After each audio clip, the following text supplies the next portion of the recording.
Dari kita, guru itu harus memiliki branding diri yang kuat. Mau diarahkan kemana pembelajaran kita, sekecil apapun itu kita tidak boleh berputus asa karena nggak tahu ke depannya dia seperti apa. Kalau kita bisa memacu anak ini jadi bagus, maka potensi dirinya yang lain akan bisa tumbuh dan menekan potensi yang negatif tadi. Tapi kalau kita terus pesimis, kita menyerah, ya udahlah ini memang anak nakal, nggak perlu kita bimbing, Ya. dia ya akan berhenti di tempat atau malah jatuh dan tidak punya motivasi untuk mengkonstruksi dirinya. Aku harus jadi lebih baik, aku jadi bisa lebih berubah, terbaik versi diriku tadi.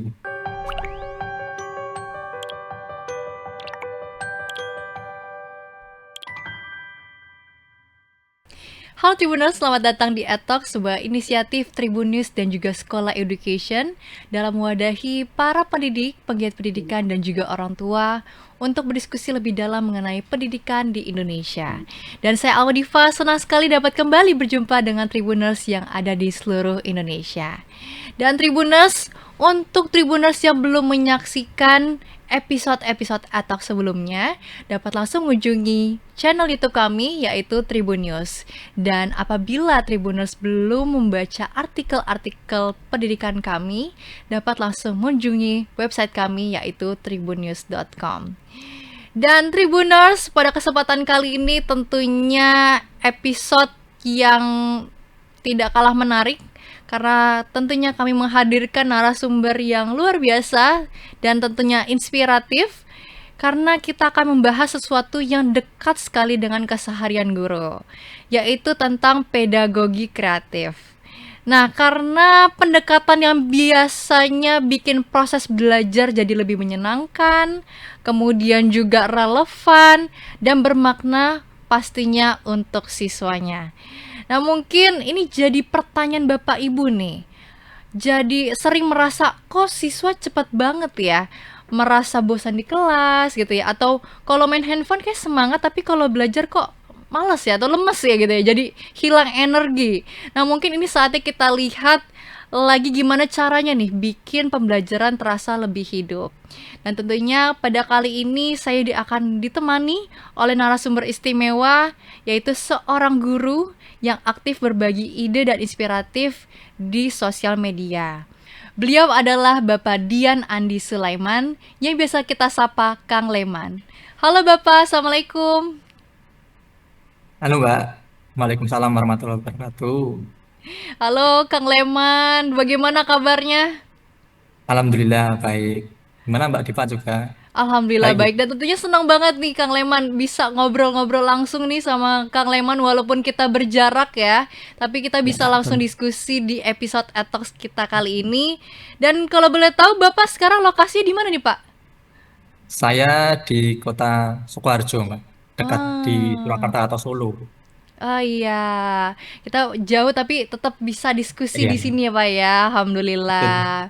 Nah, Kang Leman, tadi saya udah sempet bahas di awal nih. Kayak siswa nih sekarang kayaknya kalau belajar tuh capek, cepet capek, tapi kalau bermain handphone kayak semangat gitu ya.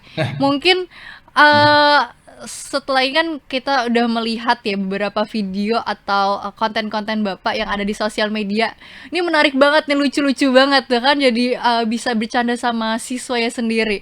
Kalau boleh Iya. ceritain gimana sih Pak ini, latar belakang gimana sih awal mulanya? Iya. Awal mulanya kan kita sebagai guru perlu motivasi ya Mbak ya. Ya. Ada refreshing, ada dorongan lah, dorongan. Intinya adalah semangat untuk saya sendiri. Bagaimana saya mendorong diri saya untuk selalu bisa menampilkan yang terbaik buat anak-anak saya. Menampilkan roh saya sebagai seorang guru yang sesuai dengan kebutuhan anak-anak saya. Nah, karena saya merasa ada hal yang memang mungkin bermanfaat bagi diri saya, yang mungkin juga bisa bermanfaat juga bagi teman-teman guru di luar sana. Ada hal kecil yang mungkin sebagai bisa kita bagikan sebagai literasi, sebagai penyemangat juga. Ketika saya membuat juga pasti lebih bersemangat. Ketika saya berbagi, pasti juga saya akan mendapatkan insight yang luar biasa dari bapak-bapak ibu di luar sana. Dan anak-anak saya juga akan mendapatkan pelayanan yang lebih baik ketika gurunya itu berusaha untuk menampilkan yang terbaik, menampilkan roh dirinya yang hadir bukan hanya fisik tapi juga kepribadiannya, dirinya sesuai dengan kompetensi kita yang dibacakan sebagai seorang profesi pendidik seperti itu, Mbak. Jadi Kak Leman ini mau memberikan yang terbaik gitu ya, dan menjadi Betul. sosok guru yang baik nih untuk siswanya. Nah, Kang Leman, saya udah nggak sabar nih kita ngobrolin ke lebih dalam. Tadi di awal saya udah sebutin kita akan membahas soal pedagogi kreatif gitu ya Pak. Nah, Iya. tapi sebelumnya nih Kang, mau dong sedikit dijelaskan gitu. Sebenarnya apa sih yang dimaksud dengan pedagogi kreatif itu? Ya, sebenarnya kalau dalam apa yang saya bagikan itu kan pedagogi adalah gimana caranya kita melakukan pendekatan terbaik dengan anak. Kita mampu menyesuaikan dengan anak, karena guru itu kan bukan hanya penyampai ya, Mbak ya, bukan hanya deliverer yang intinya materi sampai lah, bukan hanya pengantar seperti tukang paket, bukan. Karena pedagogi sendiri adalah seni kita, seorang guru, seorang pendidik untuk memberikan pelayanan terbaik, membentuk gimana pembelajaran itu menjadi bermakna, seperti yang Mbak Diva tadi sampaikan, menjadi pembelajaran yang memanusiakan, pembelajaran yang efektif, dan sama yang digaungkan oleh dari kementerian gitu ya. Jadi di kami, terutama saya berupaya di sekolah kami, ruang kecil saya, di kelas saya, di SMP SMA Insan Cendekia Boarding School Sukoharjo, kita berusaha bagaimana untuk memberikan pelayanan terbaik. Karena kalau kita hanya mengandalkan bahwa kita mampu mendeliver si ilmu yang mungkin anak pun bisa mendapatkan itu di mana saja. Tapi kalau ilmu itu dapat ditransfer oleh seorang guru yang prima, guru yang punya totalitas dalam dirinya, maka anak hanya dapat materi, tapi dia akan mendapatkan masukan-masukan suatu yang kecil. Bahkan satu kata kita yang bermakna pun itu akan dibawa anak sampai nanti besok kelak di pekerjaannya. Karena kalau lihat sejarahnya ya Mbak ya, di pedagogi sendiri itu kan adalah bagaimana upaya untuk pendampingan anak. Jadi kalau diartikan memang pedagogi sendiri adalah dulu di Yunani ya, itu ada bentuk dikatakan sebagai paedagogos yaitu pendampingan anak, maka guru dituntut bersama-sama mendampingi anak didiknya minimal di lingkungan kelas kecilnya, di dunia kecil yang mereka ciptakan bersama untuk bisa tidak hanya menyampaikan materi, tapi membentuk karakter, membentuk pengalaman bersama yang membangun ya konstruksi dirinya seperti itu Mbak. Jadi memang ini pedagogi ini adalah seni ya Iya, dalam iya, seni. dalam mengajar. Jadi tentunya ini bisa apa tadi Bapak bilang bisa jangka panjang gitu ya, menjadi Jangka panjang. memorable untuk anak ini karena sedikit yang kita Iya. lakukan mungkin bisa jadi malah jadi pengalaman baik, bisa pengalaman baik ataupun buruk hingga ke depannya gitu ya Pak ya. Dan tentunya Iya, karena harapannya sebagai guru pengennya yang baik ya Kang ya. betul ya. Betul Ya sekali. Nah mungkin Kang, walaupun baiknya mungkin nggak harus sesuai dengan ekspektasi kita ya. Ini pesan juga kepada diri saya bahwa baiknya yang kita ingin tanamkan itu bukan nggak harus apa yang kita ekspektasikan pada anak diri kita, tapi kita fokusnya adalah bagaimana membuat atau mengajak anak menjadi versi terbaik dari dirinya sendiri dulu. Apalagi kalau di pembelajaran pedagogi kreatif ini kan juga pendekatannya gimana untuk memberikan pengalaman belajar yang lebih seru, berpikir kreatif, itu yang menjadi kemampuan yang menunjang di era sekarang, seperti itu. baik Bapak. Jadi mungkin dengan pendekatan out of the box gitu ya Pak ya. Jadi membuat mereka pun Betul. semakin Hmm. excited. Dan pasti tadi Bapak Hmm. bilang untuk memperbaiki dirinya terlebih dahulu gitu ya Kang ya. Betul. Nah Kang, kadang nih kita sebagai guru ingin banget berinovasi, tapi Iya. seringkali terbentur dengan keterbatasan. Misalnya dari Hmm. fasilitas belum lengkap, kemudian juga waktu terbatas atau jumlah siswanya yang terlalu banyak. Kalau menurut Akang sendiri gimana sih cara guru bisa tetap kreatif dalam kondisi tersebut? Iya. Jadi awalnya memang kita berupaya untuk bisa mengubah sudut pandang ya. Keterbatasan itu menjadi sesuatu yang memompa kita, memacu kita. Karena memang saya juga paham Ya. apa yang saya lakukan, mungkin saya bagikan belum tentu bisa dilakukan di beberapa titik sekolah di negara kita karena memang mungkin ada keterbatasan. Dan mungkin ada di mana yang sekolah-sekolah yang saya lihat punya kelebihan juga yang tidak bisa dilakukan mungkin di sekolah-sekolah di lingkungan kami atau di lingkungan di kiri kanan kami seperti itu. Makanya keterbatasan ini jangan sampai membuat guru itu menekan diri untuk menahan, ah ya sudahlah, untuk apa kita nggak punya sarana dan sebagainya. Makanya kita memikirkan bagaimana pembelajaran yang paling dekat dengan murid itu yang lebih berefek karena paling dekat ya apa yang mereka punya, apa yang di dekatnya. Misal tentang pembelajaran lingkungannya. Ketika pembelajaran tentang alam ya, alamnya misal di kesenian atau di IPA, observasi di alam, ya mereka lihat aja. Kalau di mungkin di dalam kelas itu tidak ada proyektor atau tidak ada fasilitas untuk menampilkan media-media atau gambar-gambar yang menarik sesuai digitalisasi, maka ya di dekatnya, oh misal di lingkungannya ada lingkungan yang penuh dengan persawahan. Nah, itu kan sebagai tampilan lebih realita. Ajaklah anak kita ayo keluar dari kelas, gimana, apalagi lingkungan-lingkungan yang lebih memiliki pemandangan yang lebih jauh, menawan, itu memang memberikan paling dekat lah dengan anak. Anak belajar dengan dirinya, karena keterhubungan antara materi dan penyampaian, pendekatan, ini adalah poin juga di pedagogi untuk memberikan keterkaitan apa yang kita ajarkan, kita sampaikan menjadi pengalaman anak. Kalau anak terhubung dengan apa yang mereka miliki, misal mereka juga jadi minat, mereka pasti akan belajar tanpa kita suruh. Bahkan mereka akan menemukan sesuatu hal yang di luar ekspektasi kita. Itu yang kita harapkan. Tapi memang keterbatasan ada di beberapa titik, ada di beberapa hal di lingkungan kita karena kita memiliki lingkungan yang mungkin tidak sesuai atau tidak ideal, tapi jangan sampai memutuskan sebagai bentuk upaya kita. Karena pedagogi sendiri adalah atau pengajaran pendidikan itu titiknya adalah kata upaya. Apa saja upaya yang penting kita lakukan. Karena ketika guru berhenti berupaya, maka anak akan berhenti untuk belajar. Seperti itu, Hmm. Mbak Diva. Poin penting tuh ya, kalau guru Iya, berhenti berupaya, anak pun atau siswa pun berhenti belajar. nggak Jadi boleh. keterbatasan itu tidak menjadi penghalang ya Kang ya. Bahkan tadi dengan Betul. cara yang sangat sederhana dari lingkungan sekitar, kemudian juga Iya, dari alam, itu pun sudah bisa menjadi pedagogi kreatif gitu ya. Baik lagi bagaimana iya, upaya sang guru kepada pembelajaran siswanya sendiri iya, ya. Nah, iya. tapi Kang, Iya. untuk Hmm. eh, masuk ke arah sana gitu ya untuk menjadi pedagogi kreatif ini.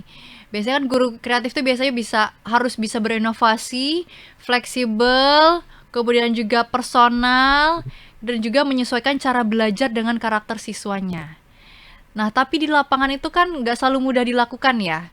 Menurut Iya. Akang sendiri gimana? Ada kerasa kesulitan nggak? Iya. Tadi ya, apa memang dalam kita berinovasi itu penghalang pertama kan adalah faktor dari intrinsik, intrinsik dulu ya, dari diri seorang gurunya sendiri. Ada pernyataan seperti ini, Mbak. Jadi ada guru, ya, guru yang sudah mengajar selama 30 tahun. 30 tahun, tapi dapat diartikan beliau hanya mengajar satu kali, 1 tahun yang diulang 30 kali. Nah, itu kan adalah suatu hal yang mungkin mungkin bisa saja terjadi karena mungkin gurunya tidak ada upaya untuk berinovasi. Makanya ini adalah bentuk kasus, misal saya simulasikan kasus yang jangan sampai kita sebagai guru seperti itu. Karena anak itu juga memiliki kesempatan untuk memiliki pengalaman-pengalaman yang berbeda. Setiap anak dan kita juga belajar dari itu. Jadi tidak ada katanya guru itu adalah seorang yang kesusahan dalam mengajar. Karena selama dia mau, selama dia hadir dirinya, rohnya, dia punya calling untuk mendidik di kelas dan mendekati siswanya dengan sungguh-sungguh, maka dia sendiri akan belajar dari situ. Bahkan materi-materi yang kita dapatkan, silakanlah kita tanya diri kita sendiri sebagai seorang guru. Berapa guru teman-teman di luar rekan-rekan kami yang hebat-hebat, itu merasa bahwa yang kita temukan di diri kita adalah ketika kita sudah berinteraksi dengan anak. Ketika kita bertahun-tahun bergelut dengan anak, kita membersamai, kita dapat feel itu yang menjadikan kita keterbatasan-keterbatasan itu menjadi bentuk, oh kita adalah hanya berawal karena kita hanya perlu berinteraksi lebih, perlu berdedikasi lebih, nanti lama-kelamaan akan ada terpupuk rasa di mana kita tambah materi, tambah profesionalitas, tambah di mana kompetensi diri kita, tambah cara pedagogi kita, bahkan hal kecil yang menunjang di langkah-langkah pembelajaran. Itu kita akan belajar setiap harinya. Asal guru jangan sampai tadi hanya 1 tahun mengajar yang diulang 30 tahun, 30 kali. Ya, jadi 30 tahun itu Mbak totalnya gitu kan. Itu yang disayangkan. Jadi gurunya yang mungkin tidak ada dorongan dalam diri untuk belajar, untuk bisa memacu diri. Makanya di sekolah-sekolah banyak muncul supervisi kan ya. Kita dituntut untuk mengenal model, mengenal dengan media, dan juga metode, strategi pembelajaran. Dan itu semua adalah manajerial kita sebagai seorang guru, sebagai malah memiliki kompetensi pedagogi tadi. Sebagai guru di tingkat atas dan menengah, kita fokus ke bagaimana membersamai. Misal dibandingkan gini Mbak, kita kan tiap hari pengen scroll-scroll ya Mbak ya, scroll-scroll di Ya, media sosial ya. betul. Kapan toh kita kalau tiap hari nggak nge-scroll, berapa jam kita scroll? Kan banyak ya, ada inspirasi. Bahkan ya makan pun kita Nyari pegang dulu HP ya. dan sebagainya ya kan. Dah, dari scroll-scroll yang kita lihat, Mbak, itu kan kita melihat sendiri, ya kan? Hal-hal kecil, banyak ilmu yang kita dapat di scroll. Ada beberapa konten-konten, misal konten-konten yang mendidik, yang memberikan kita insight kesehatan, insight kehidupan, dan sebagainya. Tapi kita kadang lupa itu insight-nya. Kenapa? Karena kita mempelajari sendiri, dan kita hanya minat ketika melihat sekilas tadi. Tapi insight kecil itu jika diberikan kepada anak dengan seorang guru yang inspiratif, guru yang punya pedagogi pendekatan yang kreatif, yang prima, maka insight kecil ini yang harusnya kalau dia scroll sendiri di TikTok, di Reels, Instagram, itu pasti akan cepat hilang, cepat kabur ya, cepat menguap. Tapi dengan guru yang mendampingi, itu jadi bermakna, jadi lebih menyenangkan, lebih berarti bagi dirinya, dan masuk ke itu long term memorinya. Jadi bagaimana misal di sekolah kami di Insan Jenekia ya, boarding school Sukoharjo ini, anak-anak pasti sangat sudah punya akses yang luar biasa di rumah di mana-mana.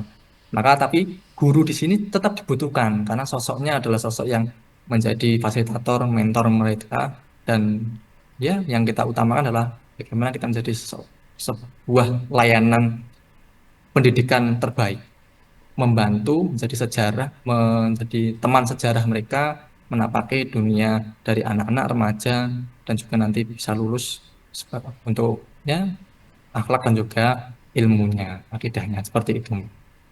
Jadi memang perlu diupayakan ya untuk membangun kedekatan dengan siswanya gitu ya. Jadi Iya, dengan chemistry yang sudah terbangun gitu ya. Jadi iya, apa nih sebagai support system kali ya, support system si siswanya ini walaupun betul. memang Iya, fasilitas sekarang sudah banyak sekali ya bisa sangat mudah iya, diakses tapi sosok dari guru atau support sistemnya inilah yang tidak bisa tergantikan gitu ya Kang ya. Nah, betul. Kang, kalau Ya, tadi sudah itu mungkin ada banyak yang merasa kesulitan gitu ya. Mungkin sebagai guru kita ini kan tidak selalu berhasil juga gitu ya. iya, Dan perlu beberapa kali mencoba pastinya. Ada strategi yang pertama nih coba ternyata gagal atau yang B gitu ya berhasil. Tadi Bapak sendiri pernah nggak sih mencoba pendekatan belajar yang berbeda dari yang sebelumnya? Ternyata pas iya. coba-coba nih malah berhasil. Ada nggak Kang kira-kira yang seperti itu? Kalau di pengalaman kita apa ya cari poin-poinnya mungkin banyak yang banyak. Tapi Ya. apa kita ingat-ingat beberapa hal, terutama di pembelajaran saya kan beberapa titik itu pembelajarannya memang menekankan kreativitas ya, karena di pendidikan mendampingi anak-anak membuat proyek dan sebagainya di kelas kami itu juga banyak hal yang membuat muncul kegagalan-kegagalan. Nah, itu kan bentuk pembelajaran kita ya. Guru kalau kalau nggak dari situ kita nggak tahu itu kita harus ngapain, apa yang kita evaluasi, apa yang kita refleksi gitu. Muncul beberapa di lingkungan kami, misal karena anak-anaknya mungkin ada yang sudah memiliki apa ya pengalaman estetik yang lebih sudah punya tidak bahasa kita adalah tidak mudah takjub pada hal yang kita sampaikan di guru, maka muncullah beberapa kegagalan itu berupa adalah misal kebosanan. Ya. Kebosanan itu muncul ketika pembelajarannya terlihat ketika monoton. Nah, strategi-strategi yang kita temukan adalah gimana seperti kita harus mencek tujuannya dulu ini. Tujuannya seperti apa? Hmm. Apakah kita meleset dari tujuan? Apakah anaknya tidak tahu nih tujuannya kemana? Itu biasanya seperti itu, Pak. Strateginya Hmm. diawali dengan itu, kemudian ada di mana kita, apakah instruksi kita yang kabur ya, instruksi kita yang tidak relevan, tidak jelas di Hmm. bagi anak. Karena Ya. kadang guru itu, ini seperti yang saya temukan ya, guru itu banyak yang pandai. Ya, guru itu yang banyak pandai, itu juga dengan mungkin pengalaman-pengalaman yang saya alami, tapi tidak pandai dalam, kurang pandai dalam menyampaikan. Atau menyampaikannya dengan bahasa yang terlalu dewasa, yang masih Hmm. abstrak lah bagi anak. Nah, itu kadang juga membuat anak kabur. Ini Ya. Bapak minta kemana ya? Apakah aku harus seperti ini? Apakah aku seperti ini benar dan sebagainya?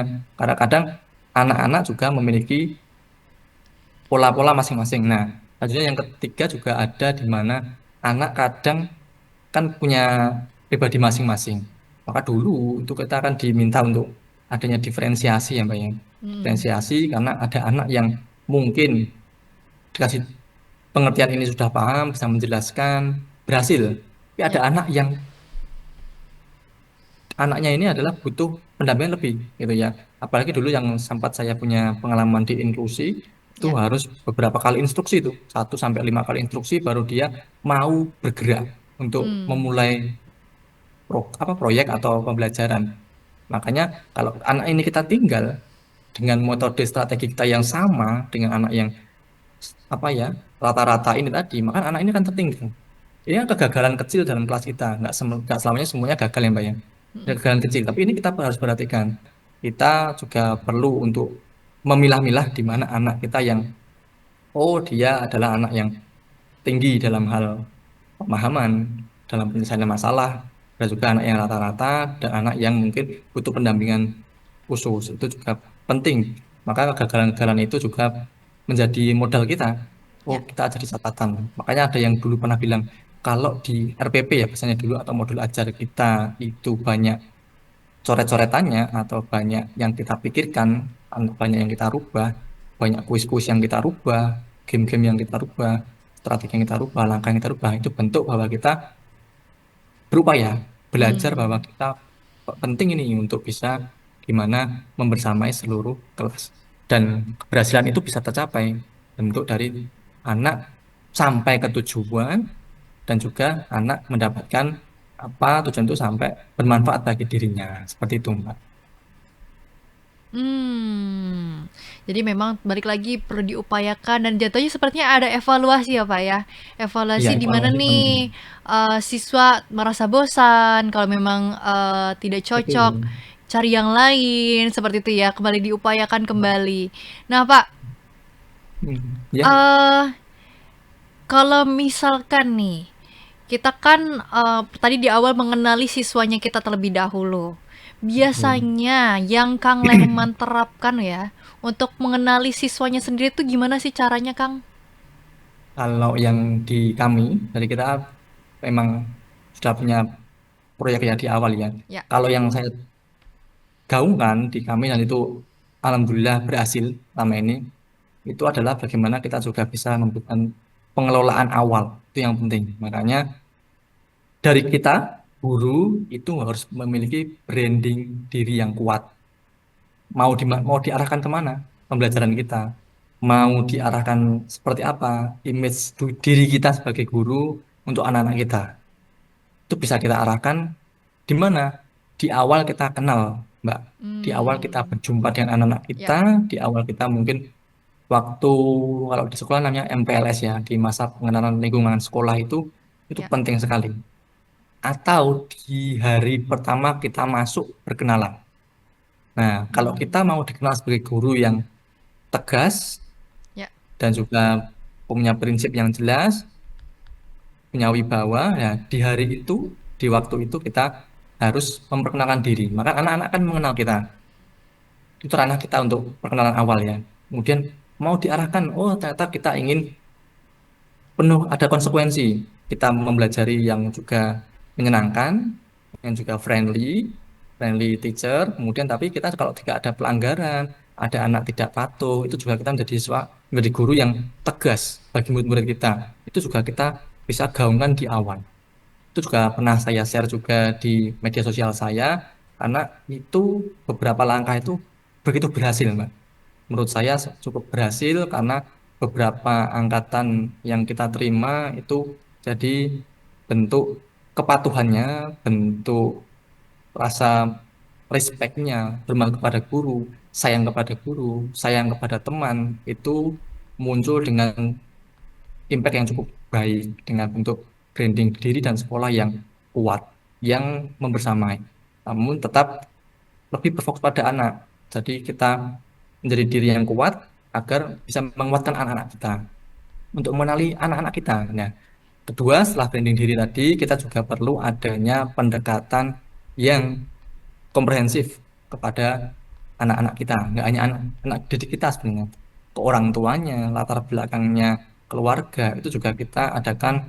Misal di sekolah kami itu ada bentuk wawancara. Wawancara itu juga disamai oleh tim dari kehumasan, ada juga nanti dari tim dari konseling, ada dari kita punya mitra juga di psikolog. Nah, itu pertama untuk mengetahui latar belakang anaknya seperti apa, Ya. keluarga seperti apa, dan yang penting adalah kita bisa tahu juga pertama ekspektasi orang tua Hmm. menyekolahkan di Yami itu ada apa, ya kan? Kita juga guru juga paham, harus paham seperti ini. Ada orang tua yang pengen nih anak seperti ini, tapi kita juga tidak melulu Ya. harus terpacu ya dengan apa yang Hmm. orang tua inginkan, karena kita juga punya kurikulum yang kita bentuk, pola asuh, kemudian juga ada pendekatan di sekolah yang sistem yang kita buat, makanya kita juga bersinergi, kita juga melihat apa yang orang tua rasakan, dan orang tua kita ajak juga paham apa yang kita upayakan, dan sama-sama mematuhi bersama seperti itu. Ketiga, ada kita berupa tes. Jadi ada tes mengenali diri anak kita. Semua guru jadi tahu bekalnya, terutama ini yang dilakukan oleh dari konseling, itu menggandeng dari lembaga dan juga kita punya metode sendiri tiap harian untuk mengetahui kecenderungan anak. Dulu kan kita kalau rame ya Mbak ya, di Ya. kelas zaman dulu lah, pasti dimarahi guru gitu ya. Ini rame nih, nggak bisa memahami, nggak mau memperhatikan. Padahal bisa aja anak ini itu butuh bentuk pembelajaran yang Hmm. memfasilitasi kinestetiknya. Nah, itu kan Oke. kita juga semua orang sudah paham lah. Nah, kita makanya jangan menutup diri. Nah, ketika anaknya seperti itu dan kita lihat data ini, oh ternyata benar, dia dites itu kinestetik, di diagnostis, ya, diagnostisnya ya. Oh seperti itu. Makanya guru akan tidak menutup diri, tidak Hmm. apa ya, atau bisa open minded. Oh ternyata, oh saya harus bisa membuat Ya. ini pembelajaran yang bisa membuat anak ini bisa terfasilitasi. Dia dia rame, dia aktif gerak, tapi geraknya adalah gerak tujuan pembelajaran. Itu yang perlu kita gaungkan.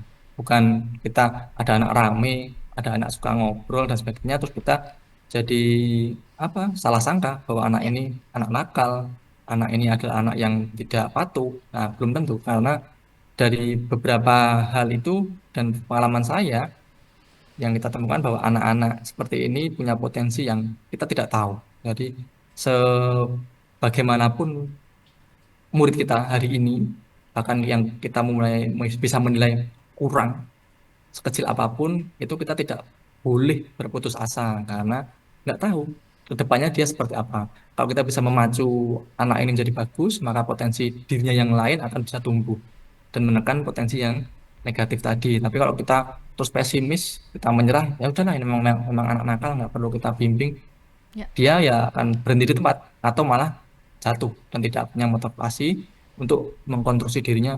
Aku harus jadi lebih baik. Aku jadi lebih bisa lebih berubah terbaik versi diriku tadi. Itu seperti itu, Mbak. Jadi janganlah kita ya itu tadi berputus asa dengan keadaan anak-anak kita seperti itu. Oke, ini banyak banget ya. Ada langkahnya, ada beberapa. Dari tadi sekolah, kalau ada di Hmm. sekolah Akang tuh ada mulai dari assessmentnya dulu ya, mengenali Iya, siswanya betul. gitu ya, gaya belajarnya seperti apa, kemudian latar belakangnya apa, bahkan ada ekspektasi atau tujuan belajarnya Betul. apa, seperti itu ya.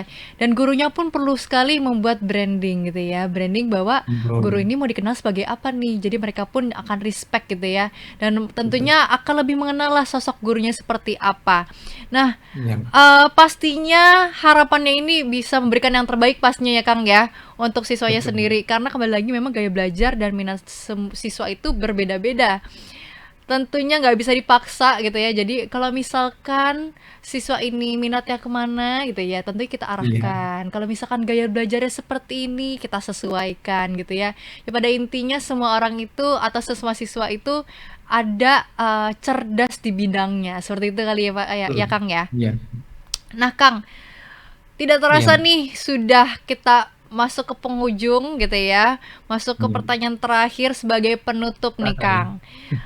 Terima kasih banyak nih, tadi udah banyak sekali diskusi, tetapi ini untuk di Iya. penutup saya ingin bertanya terkait langkah kecil apa yang bisa dilakukan guru di kelas agar pembelajaran ini lebih kreatif dan bermakna. Silakan. Iya. Jadi memang beberapa langkahnya kita perlu ada menggali dari awal embrio kita ya, embrio pembelajaran kita gali dulu. Kita boleh kreatif. Kita bahkan harus kreatif, kreatif, berinovasi dalam pembelajaran karena kebosanan anak itu juga hadir dari jiwa kita yang menghadirkan pembelajaran yang kurang kreatif, kurang menyenangkan, kurang bahkan kreatif itu nggak harus bentuknya ya Mbak ya. Ya. Kreatif itu tidak harus apa medianya dan sebagainya, tapi mungkin cara kita membuka kelas, bahkan cara kita membuka pintu. Kalau kita ingin kreatif dan cara membuka pembelajaran, misal, kadang saya berinovasi, misal mencoba, oh saya buka nggak dengan salam awalnya. Biasanya kan itu default dengan salam ya. Ya. Salam tetap ada, tapi kita buka dengan kasus cerita yang sedang up lah. Yang mereka udah scroll-scroll dan up, jadi mereka awalnya rame, capek dari pembelajaran sebelumnya, mungkin ada 3 jam matematika atau sebagainya akan capek. Kita masuk di kelas, kita upkan dulu cerita viral yang mereka lagi happening nih. Mereka Ya. langsung tergugah itu. Nah, tergugah terus include ke pembelajaran, menyatu dengan guru, atmosfernya sama, baru muncullah salam untuk nanti membuka Mm-mm. ke arah tujuan pembelajaran. Nah, jadi kreasikan suatu hal yang kecil dimulai dari pikiran-pikiran kecil kita. Tidak perlu suatu yang Hmm. besar harus, wah berat nih. Saya harus membuat model yang kita harus mencetak suatu yang Ya. model yang rumit. Kita buat apa ya materi-materi yang rumit, kuis yang online rumit tidak. Itu Ya. bisa. Itu adalah langkah-langkah yang besar, yang hebat, yang luar biasa. Tapi kita bisa juga kreatif untuk menyentil rasa minat anak itu dari hal-hal yang kecil juga. Jadi diawali seperti itu. Maka kreatif kita awali dengan jangan sampai kita tertutup tadi. Ya. Boleh kreatif tapi jangan sampai juga jauh dari tujuan pembelajaran. Mulai dari diri kita lah. Kita, kita yang suka apa? Kita pasti kan mengenal anak-anak kita. Beberapa kali pertemuan, oh ketika aku ngomong gini, bicara gini kok anak-anakku suka ya. Ketika saya bicara seperti ini, kok anakku juga jadi minat, jadi tergugah. Nah, dari situ kita bisa upayakan ini kita keluarkan lagi. Ini kita Hmm. modifikasi seperti itu. Kemudian tipsnya juga kita bisa belajar untuk membuat pilihan-pilihan proyek, Oke. pilihan-pilihan materi. Jadi bahkan buat anak juga untuk membuat pilihannya yang sesuai dengan koridor. Kadang gini, Pak, anak itu diminta untuk mengerjakan sesuatu, itu tidak mau Mhm. dan blok lah, tidak mau karena dia tidak minat dengan materi ini. Padahal itu bermakna bagi dia, bermanfaat. Maka buat itu menjadi pilihan lain Mm-mm. yang tujuannya sama. Itu kan bentuk kreativitas kita ya, pendekatan kita. Atau buat menjadi beberapa pilihan, menjadi 4 pilihan yang pilihannya itu hampir-hampir sama. Jadi kalau dia memilih manapun, itu juga akan membuat anak ini tetap mengerjakan sesuai dengan tujuan.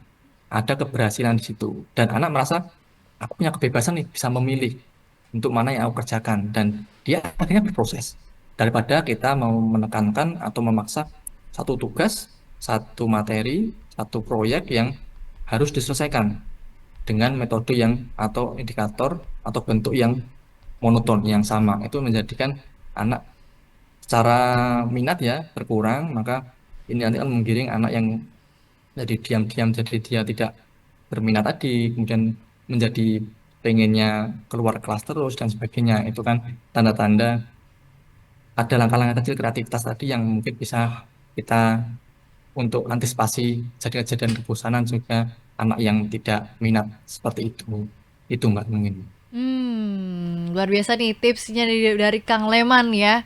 Iya. Harapannya bisa dipraktikkan langsung nih dengan guru, Bapak Ibu guru yang saat ini sedang menyaksikan. Dia pada intinya Iya. guru memang harus kreatif dan inovatif ya Kang ya. Mungkin berawal dari hal kecil dan juga tadi ada notesnya. Kreatif boleh tapi tentunya perlu perhatikan tujuan pembelajarannya gitu ya. Dan mungkin Iya. juga bisa mengajak partisipasi siswanya nih dalam memilih materi atau proyek gitu ya. Tentunya masukkan hal-hal yang mereka sukai. Nah, Kang Iya. Leman, berarti memang seorang guru nih perlu banyak sekali skill yang perlu dikuasai ya, Kang ya. Dan dari obrolan ini kita jadi sadar gitu ya, bahwa tantangan guru di era sekarang ini bukan hanya soal bagaimana menyampaikan materi, tapi juga perlu ada kemampuan untuk berkomunikasi, berempati, memecahkan masalah, dan juga memimpin kelas dengan bijak tentunya dengan cara yang kreatif.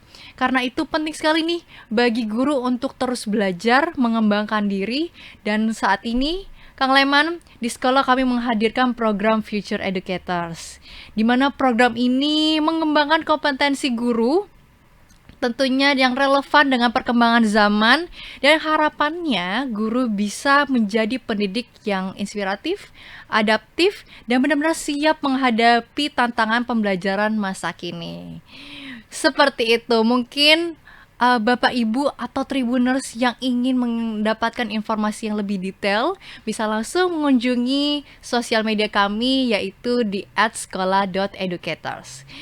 Oke, Kang Leman, sekali lagi terima kasih banyak atas waktunya dan juga sudah bersedia ya untuk sharing-sharing di podcast Talks. Sekali lagi terima kasih. Semoga Iya. sehat selalu. Salam untuk Amin. siswa-siswanya ya Kang ya. Dan mungkin Baik. Kang untuk Tribuners yang mau main-main nih ke Instagramnya Kang Leman untuk mendapatkan inspirasi pembelajaran lainnya, boleh dong Kang, nama Instagramnya apa Kang?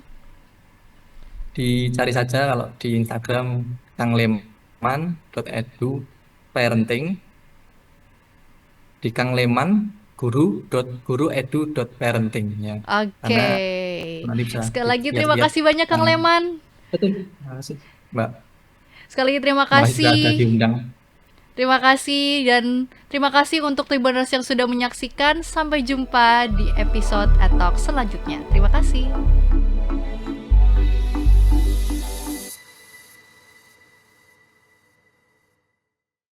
Terima kasih sudah nonton. Jangan lupa like, subscribe, dan share ya.